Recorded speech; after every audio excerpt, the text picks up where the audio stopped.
Ya baik, sebelumnya saya dari Syamana Kataminta dengan NIM G1E1250039.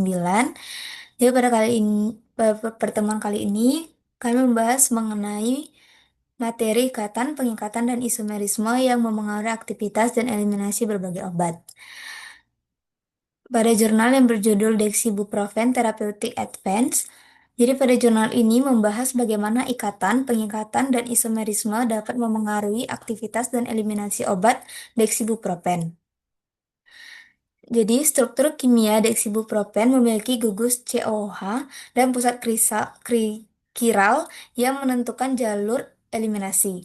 Karena isomerisme enantiomer S dan juga enantiomer R, obat itu dimetabolisme melalui enzim yang berbeda, yaitu enzim CYP2C9 itu untuk enantiomer S dan CYP2C8 itu untuk enantiomer R.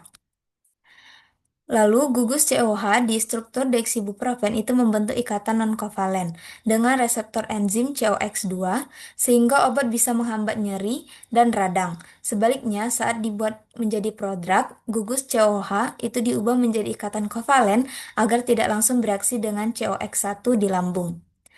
Ini adalah proses chiral inversion, yaitu proses perubahan enantiomer R menjadi enantiomer S.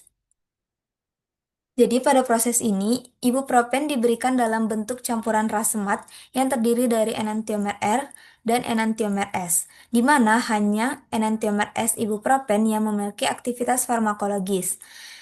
Es ibuprofen dapat langsung mengalami metabolisme melalui reaksi oksidasi menjadi hidroksi dan karboksi metabolit, kemudian mengalami konjugasi menjadi bentuk glukuronida untuk selanjutnya dieliminasi melalui urin. Sebaliknya, R-ibuprofen yang kurang aktif terlebih dahulu mengalami aktivasi dengan koenzim A membentuk R-ibuprofenil KOA yang kemudian mengalami proses epimerisasi oleh enzim epimerase menjadi S-ibuprofenil KOA. Senyawa ini selanjutnya dihidrolisis kembali menjadi S-ibuprofen aktif sehingga dapat mengikuti jalur metabolisme dan eliminasi yang sama. Karena isomerisme, struktur yang sama bisa berikatan berbeda dengan reseptor.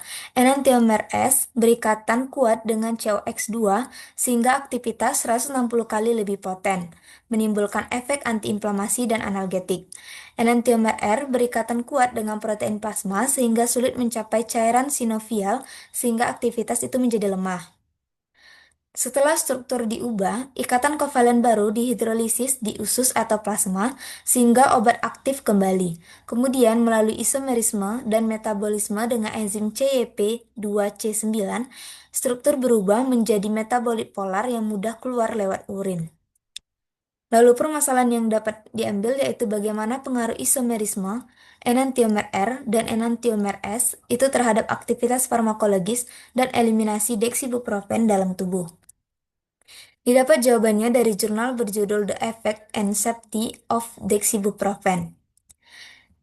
Dari jurnal ini mendukung dan menjawab permasalahan, yaitu kalimat ini menjelaskan bahwa isomerisme membuat dexibuprofen atau enantiomer S menjadi bentuk yang benar-benar aktif, sementara enantiomer R itu hampir tidak aktif kecuali setelah diubah menjadi enantiomer R, S. Pengaruh isomerisme terhadap aktivitas farmakologis yaitu enantiomer S 100 kali lebih poten daripada enantiomer R dalam menghambat prostaglandin. Oleh karena itu, dexibuprofen memberikan efek antiinflamasi, analgetik, dan antipiretik yang jauh lebih kuat dan cepat.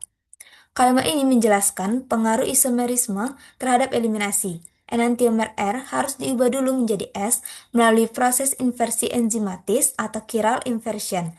Tanpa inversi ini, R tidak bisa diekspresi secara efektif sebagai obat aktif. Ini menunjukkan bahwa karena isomerisme dan proses inversi, eliminasi menjadi tidak langsung.